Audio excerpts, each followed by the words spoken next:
ये कहानी है उस दौर की जब भारत की धरती पर परायों का राज था। गांवों की पगडंडियों पर धूल तो अपनी थी, लेकिन हुक्म पर आया। अंग्रेजी हुकूमत ने सिर्फ जमीन और धन नहीं छीना, बल्कि इज्जत और आत्मसम्मान पर भी वार किया। ग्रामीण इलाकों में जबरन कर वसूली होती थी। पुरुषों को खेतों और सड़कों के निर्माण में झोंक दिया जाता, और जब वे विरोध करते तो सजा पूरे परिवार को मिलती।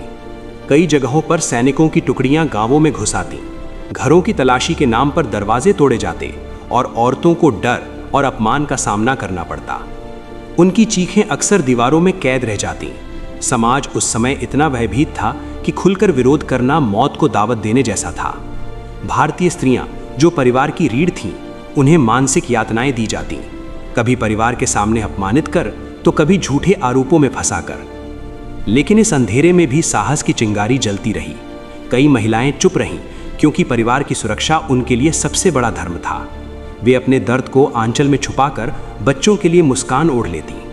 ये अत्याचार केवल शारीरिक नहीं था, ये मनोवैज्ञानिक जाल था। डर पैदा करना, आत्मा को तोड़ना और ये जताना कि हुकूमत ही सब कुछ है। पर इतिहास गवाह है, हर अन्याय के साथ प्रतिरोध भी जन्म लेता है, और यही प्रतिरोध आने वाले समय में तूफान बनकर उठने वाला था। जब अन्याय हद पार करता है तो खामोशी भी आवाज बन जाती है। अंग्रेजी शासन के दौरान कई स्थानों पर महिलाओं ने भीतर ही भीतर प्रतिरोध की शपथ ली। वे जानती थीं कि खुला विरोध खतरनाक है, पर चुप रहना आत्मा की हार थी। कई बार सैनिक घरों में घुसकर पुरुषों को पकड़ ले जाते। पीछे रह जाती स्त्रियां भय और असुरक्षा के बीच। उनसे पूछताछ के नाम पर दबाव डाला जाता कि वे अपने पतियों या बेटों की गतिविधियों की जानकारी दें। इनकार करने पर राशन रोक दिया जाता, जमीन जब्त कर ली जाती या पूरे गांव को सजा दी जाती। ये सिर्फ व्यक्तिगत हमले नहीं थे, बल्कि पूरे समाज को डराने की रणनीति थी। भारतीय महिलाओं की अस्मिता पर चोट कर वे यह संदेश देना चाहते थे कि कोई सुरक्षित नहीं है। लेकिन धीरे धीरे महिलाएं एक दूसरे का सहारा बनने लगीं। कुओं पर पानी भरते समय वे खबरें साझा करतीं, संदेश पहुंचातीं और गुप्त बैठकों का आयोजन करतीं।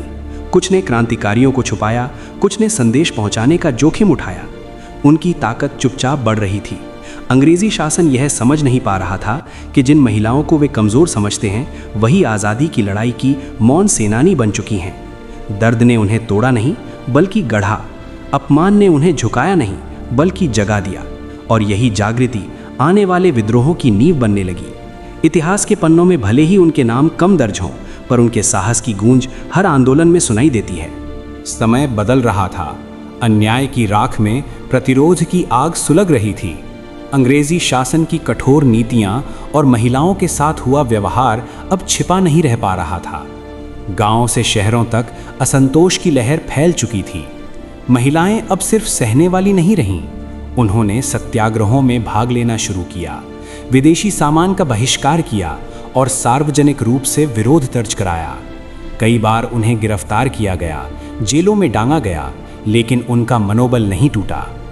जेलों में भी उन्हें मानसिक दबाव का सामना करना पड़ता। परिवार से दूर रखना, बच्चों की चिंता में डुबो देना, ये सब उनकी इच्छा शक्ति तोड़ने के तरीके थे। लेकिन वे जानती थीं कि उनका संघर्ष सिर्फ व्यक्तिगत नहीं, बल्कि आने वाली पीढ़ियों के लिए है।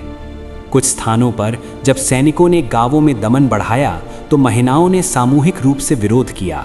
वे मंदिरों और चौपालों में इकट्ठा होतीं, शपथ लेतीं कि अब और अत्याचार सहन नहीं होगा।